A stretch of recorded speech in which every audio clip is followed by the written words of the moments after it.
With the growth and development of Coby White and Ayo Dosunmu this season for the Chicago Bulls, and considering the team-friendly contracts that they are both on, we're going to talk about today why it's important that the front office does not make mistakes with the salary cap going forward. We're going to look at that, plus we're going to preview today's game against the Detroit Pistons, all that plus a little bit of the mailbag right after this. You are now tuned in to Chicago Bulls Central, your number one place for all Chicago Bulls news and content.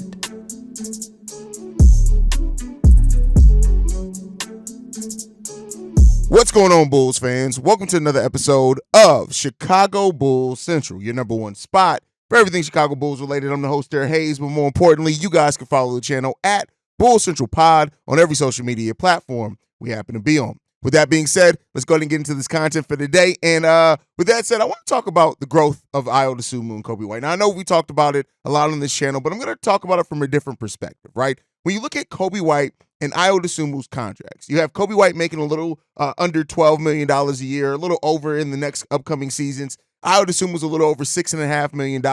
When you combine Coby White and Ayo Dosunmu's contract, that only accounts for 13% of the salary cap. And why that's important: when you look at Coby White, his output, and Ayo Dosunmu's output as of late over the last 20 games, Coby and Ayo have accounted for 35% of the Chicago Bulls offense per game. Now, that's not even talking about the assists and rebounds and defense, which are all not as easily quantifiable numbers at times, right, as far as the impact of that. With rebound, you kind of got to look at rebounding rate and things like that, but Coby White is one of the better rebounding guards in the league this season. But I think this is an important part of the front office to take advantage of the team-friendly contracts that both these players are on and really reshape the roster before either player is up for a contract extension, which both players signed 3-year deals with the Chicago Bulls team, so they have a nice amount of time to try to get in there and get and improve this team. The problem with the Chicago Bulls, outside of the lack of movement at times in the offseason and things like that, is that the Bulls don't pay the luxury tax. We know that. That is one thing, a mandate by ownership. This team is not going to be a luxury tax-paying team, so that already puts a cap on what the Chicago Bulls can spend, right, versus what some other teams will do. That's why the NBA created mid-level exceptions and things like that. The Bulls are not a team that will use a full mid-level exception if it means it's going to put them in the luxury tax. When you look at it, even this season, the Bulls only use half their mid-level exception, and they have a $10 million disabled player exception from Lonzo Ball that we will just let expire by the nature of us not paying the luxury tax. Now, the things that got the Bulls in that place, we know we had to give Zach LaVine a max-level contract, right? We traded for Nikola Vucevic. We signed DeMar DeRozan. We have Lonzo Ball's contract there that we haven't gotten anything worth $20 million out of. The Chicago Bulls right now currently have almost $50 million of players. No, more than that. We have $60 million when you count in Lonzo Ball and Zach LaVine. That's not even counting Torrey Craig and Patrick Williams, of players that are just sitting out not playing. So it's important that the Chicago Bulls front office, in looking at how they want to continue to build this team out, right, is take advantage when you have players that are playing at the level of Coby White and Ayo Dosunmu and build a team around them that's cost-effective and controlled. And so I know it's easier said than done. The Bulls do sit in a position where they can start clearing some of that cap. DeMar DeRozan, his contract is up this season, and while DeMar has been great for the young players in the development of this team, do not get me wrong, I'm not one of those people, even though I'm not a DeMar DeRozan guy that will come here and tell you that DeMar has limited XYZ. DeMar has been great for the mentality of these young players, and a lot of what they learned from DeMar DeRozan are going to be things that they practice, hopefully going forward for years and years to come. But when it comes down to it, you have to review the situation that you're in. You're currently fighting for the 9th seed. And DeMar DeRozan, while he is great, it's amazing that he can still do what he can do with the efficiency at his age, but you got to really to pay DeMar DeRozan what he wants, which seemingly is over $20 million over the next 2 or 3 years. You would not be taking advantage of the fact that you have cost control. Two of your best players are on cost control contracts. When you pair with that, we already have one aging vet that looks like it's going to be a bad contract in Nikola Vucevic already on the team. Patrick Williams' extension is coming up. The Bulls are not in a position, seemingly, right, unless they change some things. Maybe they do move off Alonzo's contract. Maybe that changes some things. But it seems like with what we know right now, they're not going to be in a position to pay DeMar DeRozan what he is worth and what he would want and still build out a full team. At that point, you would be putting yourself in a situation where you have to fill out the rest of your roster theoretically with vet minimum players. And so that's not really a good position to be in either. And this could even be further, taking another step if the Bulls do hit on their first round pick this year, right? Which, hopefully they do. We won't know that necessarily as soon as next season. We may not know that till the season after, which then would be the last year of Coby White and Ayo Dosunmu's contracts. But if you hit on your first round pick coming up this year, then that is another cost-controlled contract that you have that, again, because of the nature of the ownership for the Chicago Bulls, every team in the league doesn't necessarily have to worry about this the same way that the Bulls front office would. But you want to take advantage of where you sit right now. And you still have other young players developing. Dalen Terry, who's taking a step up for the Chicago Bulls, and showing more of what he can do if he stays on the court. We got Julian Phillips, who was a second-round pick, who the Bulls actually gave a lot of guaranteed money for to make sure that they locked him up, right? The Bulls can move from, in just one offseason, if they are smart, move from a team that's right up against the luxury tax, that has no real room to breathe and add to the team, to a team that can have more of that flexibility in it in the next upcoming offseasons, right? In this offseason and the next offseason. I am in no way advocating for the Bulls to just let every vet player walk. This is why, if you notice, didn't say nothing about Alex Caruso, another player on a good team-friendly contract. He's outplaying that contract for sure, right? But you have to be strategic in this while you're trying to build this out. And yes, that does create more opportunities for the young players. Yes, that does create a situation where you are future forecasting and getting ready, right, for the extensions that Coby and Ayo are going to command if they keep playing the way that they're playing. And yes, you hope to do that. You still want to build a team around their skill sets as well, right, to help. And you're waiting on you to get your player that's either going to ascend or your player that is going to be a star to superstar level to really take your team to the next level. But the Bulls, with the growth of Ayo Dosunmu, again, like I said, the fact that the players that are accounting for 35% of your offense are only accounting for 13% of your salary cap. The only other time that you really see that usually is when players are on their rookie scale deals and they've ascended to a certain status level and level of play while they're on those rookie deals. You usually don't get that from players on their second contracts. This is important for the Bulls to take advantage of. For a team that hasn't been very smart in how they've spent their money. They just haven't. And now some of that's been out of their control. Like I said, $20 million in Lonzo Ball just sitting there, it sucks, right?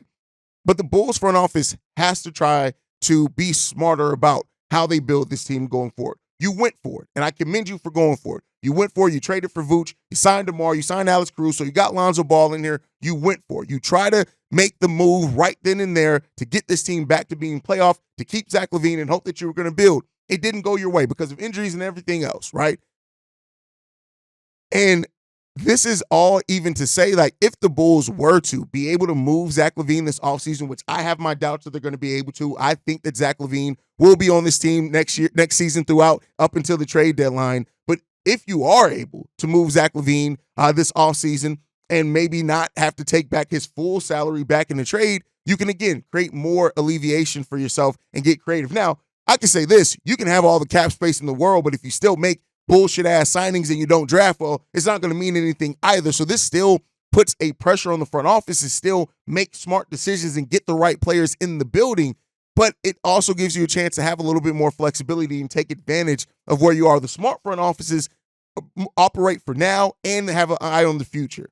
Let's see if AK and Eversley can be one of those smart front offices and take advantage of that. And like I said, that's even. I mentioned just Coby and Ayo on this, but you still got Julie. You still got Dalen. You still got Ernolot Batum, right? You still got, Patrick Williams, even though he's up for a contract extension. It seems like that contract's gonna balloon up for sure for him, and we'll see what that ends up looking like, right, this offseason, and be tons of think pieces and stuff on it as well. But I just looked at this and said, like, this is a unique situation where the front office can right some of the wrongs that they made, right? And that is some of the bad contracts. And unfortunately, like I said, with Vooch, that seemingly is going to be a contract where it is going to be a bad contract by the end of it. A lot of people will say, hell, Haize, it's a bad contract now. I still think Vooch averaging 17 and 11 is still solid enough, right? But, it definitely seems like Vooch is on the decline. And maybe that changes with play style. Maybe that changes with him being able to operate down low just a little bit more. But overall, right now, you want to avoid as many bad contracts as possible. And in a time that kind of even goes further into why a lot of Bulls fans are upset at the fact that you didn't move on from DeMar, especially if you're not going to extend him.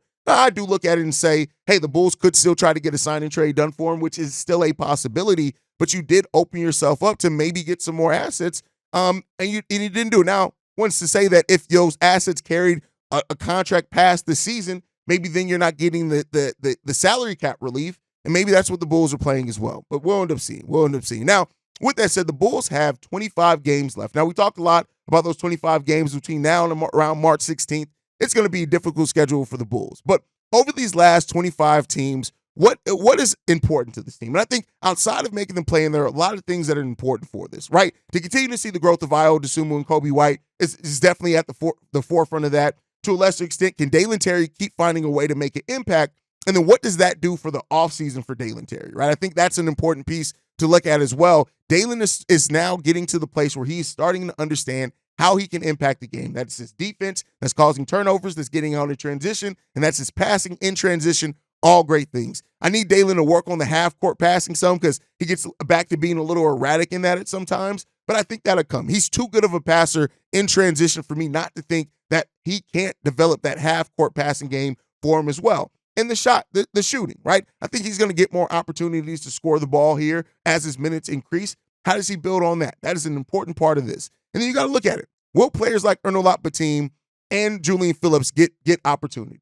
We saw Onuralp called up, right? And he hasn't played since he's been called up. It was only one game. And that game, Javon Carter was cooking. But what do Julian and OB do now with their minutes and their opportunities towards the end of the season? And how many of those opportunities do they realistically get with Billy Donovan running this team? That is one of the big things you got to ask yourself there as well. And so those are the questions that I really have, and the things that I think are important to end the season. And also, like, just this team continue to build the identity. How does Coby White adapt and continue to adapt to defenses, making him the number one priority to stop and slow down what he's doing? And at this point now, it's opened up DeMar DeRozan for a team to kind of let DeMar do what he does, because they're more worried about Coby White getting hot and going off on you, because he can go off and he's getting hot from all over the floor, right? So that's something as well to watch, is the continued development as the team plays through Coby a little bit more, how Coby adjusts to his shot not falling and defense is trying to take the ball out of his hands and still finding a way to impact the game. And then those rotations from Billy Donovan. I've talked about it. I've speculated. Hell, he said that the young players are going to get more minutes coming up. Now, Dalen did in the last game. Julian did not. OB didn't check in really either. So are we going to start seeing kind of fixes on that too, especially while the Bulls are going to be without Patrick Williams the rest of the season, without Torrey Craig for the most of the remainder part of the season? Torrey Craig's going to miss out of the next 25 games. He's going to miss about 12 of them, 13 of them, right? So you want to see how that's going to continue to develop and what we really have in those opportunities. And I think that's important as well to see what this team is going to be, is the development of those young players. And then are we seeing the last games of DeMar DeRozan as a Chicago Bull? I think that's a realistic question and a fair question to ask. Is that it, right? Is this the last that we're going to see of DeMar DeRozan? And if it is, how does that end, right? How does that end for him? How does that end for the Chicago Bulls? And like I said, how Billy Donovan is really going to coach over this last stretch as well. And of course, how many wins we can get. Yeah, the Atlanta Hawks are going to be without Trae Young for 4 weeks now. People are kind of looking at it and saying like the Bulls are a shoe-in now to make that play-in. Don't take anything for granted. We've seen a huge fall off from the Bulls, and they got a tough schedule, so don't take any of that for granted, even though I have said myself that it's pretty much guaranteed that the Bulls are going to make the play-in tournament. But then also, like, what are we playing for, right? What are we realistically playing for? And, you know, I want to see this team continue to excel. I want to see the players continue to grow. And like when Big Dave was on, you don't want your team and your young players that are growing and developing, you don't want to reward that with trying to lose games. So how do we develop that winning mindset? Do we play better against the better teams in the league? Because we got a lot of them coming up for the Chicago Bulls. The Bulls are going to play, like, basically after this Detroit Pistons game, the Bulls are almost only playing playoff teams up until the middle of March. And we got some off games on that, right, where we're playing bad teams. But when you look at it, we got Detroit, Cleveland, Milwaukee, San Antonio, Utah, Golden State, Clippers, Dallas, Indiana, Clippers again. Then we got the Washington Wizards. We got the Portland Trail Blazers, definitely not playoff teams. Then we got the Houston Rockets, Boston Celtics, the Wizards again, the Pacers, Nets, Minnesota, Atlanta. That takes us to April 1st. From now until April 1st, keep in mind, we're not even in March 1st yet. From now until April 1st, there's 4 games that we have against teams that are not slated to be playoff teams. And that would mean that if the Bulls make it through this, How do you look now in the identity? Pat, the designer, predicted that the Bulls over these next 16 games go 9-7. And if that's what the Bulls can realistically do, I tell you what, while that doesn't sound great, considering the opposition that we have in front of us, that's not a bad record to have at all. So what does that continue to look like for the Chicago Bulls? And, with that said, the first game that we have up in that against a team that is slated to be easy team is the Detroit Pistons. You guys know I like to preview games the day before game, the day of a game happening. But the Detroit Pistons have won 8 games out of 57 so far. Don't lose to the Detroit Pistons. I shouldn't have to have keys to the game against the goddamn Detroit Pistons. Get the damn win, Bulls. Don't play with your food. Don't play down the competition. I want to see a Bulls team, if they come out and play like they did against the Celtics, and they come out and play like they did in their last game, this is a game that should be definitely winnable because the Pistons can't keep up with the way that the Bulls play defense against Boston, against New Orleans, and the way that they executed in transition offensively. You better take care of business against the Detroit Pistons. Like, come on, what are we talking about? I shouldn't have to have this intricate ass preview of it. I know people want it. Listen, for those that want it, here's the preview. Defend, rebound the ball, play efficiently as an offense, spread the ball around, attack the Detroit. It's the Detroit Pistons. Take care of business against the Pistons. That's it. This does not need to be a game. It's already starting at 8 p.m. Don't play with me. Don't play with me. Take care of the business against the Pistons. Get the dub and get the hell up out of there. We're at home on top of that. Do not lose to the Detroit Pistons on the home court and sacred ground that is the United Center. What are you talking about?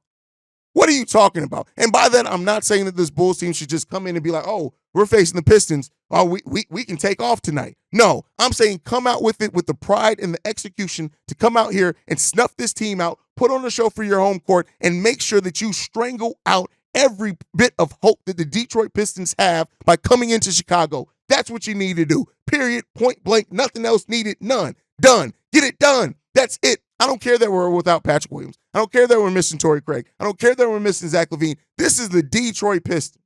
A talented young team, no doubt. But take care of business. They can't defend to save their life.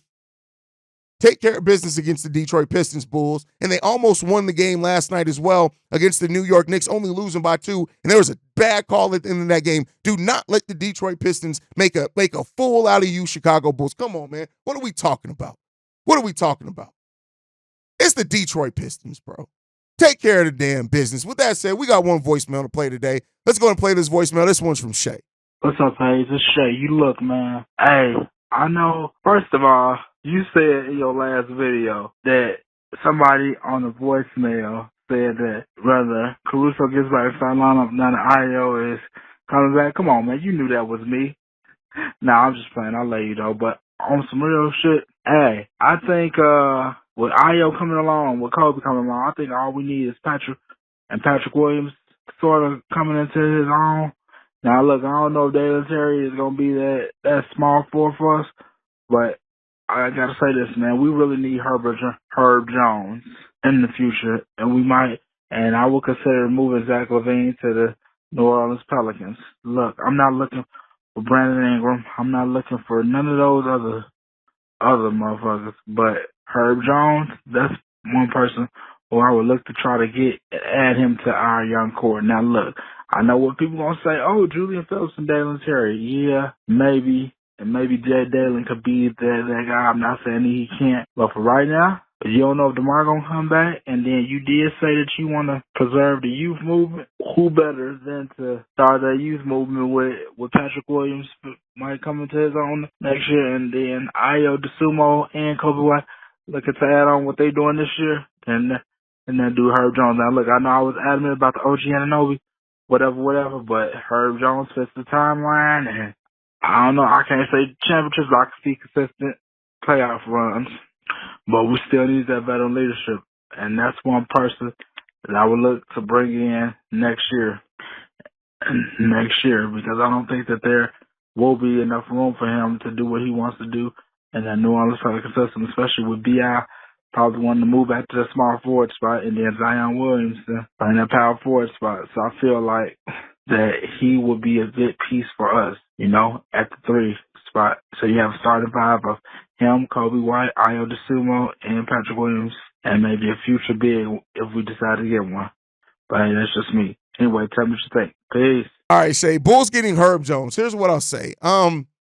What would be the motivation for the New Orleans Pelicans to get rid of Herb Jones? He's another player on a decent contract. Not like I don't think that the New Orleans Pelicans are going to be looking to get rid of Herb Jones. Like, I get what you're saying. Would Herb Jones fit in? Absolutely. I do think that Herb Jones as well, if he is asked to do more offensively, I do think he is a player that can polish off his offensive game, at least that shooting a lot more. Don't get me wrong. But I don't think acquiring Herb Jones is going to be a big possibility, especially if that team is looking to kind of move on from some of their bad contracts. I don't think they're going to be willing to get rid of one of their more valued contracts that they have on that team in Herb Jones. I just don't think that the Pelicans are going to be willing to do that. So I get what you're saying, and everything that you laid out there is sound as far as the whys of why you would want Herb Jones on this team. That's all sound. Herb Jones is a damn good player, and as a 3-and-D player in this league, he definitely is, and he still has tons of upside as well on top of that, right? But I just don't think that the Pelicans, I think I keep saying Pistons, that the Pelicans are in a position to really try that they're going to even consider moving Herb Jones. And they'd be foolish to. Now, don't get me wrong, the Pelicans have done some absolute stupid stuff in their history, so let's not overlook that. But you have a player that's playing, that is probably your better wing defender, that also is a solid enough 3-point shooter that's only taking up 8% of your cap. Yeah, I don't think you're moving that player. I just don't think you're moving it. But listen, I get what you're saying, and he should be a target. I mean, if the Bulls can get him. But I just don't know if that's going to be a realistic possibility, especially, you said it, we got our own players. We got Dalen we're trying to develop. We got Julian Phillips that we're trying to develop. And let's not trade for another player with a $12 million contract. We've got our own players. Again, like I talked about in the opening segment, take advantage of this opportunity with you having players on cost-control contracts to get it done. That's kind of my thought process. But again, Herb Jones not a bad player at all. But everybody listen, let me know what you guys think down below. But that's my time for today, guys. Make sure you guys are following the show at Bull Central Pod. You can send us any feedback, questions, comments, concerns. BullCentralPod@gmail.com. Lastly, if you want to leave a text message and or voicemail for the mailbag, the number to do so, 773-270-2799. We are the #1 spot for everything Chicago Bulls related, thanks to you guys. And like I like to end every episode on, go Bulls. Love you guys. See red if you can, y'all. Peace. This has been a presentation of the Break Media.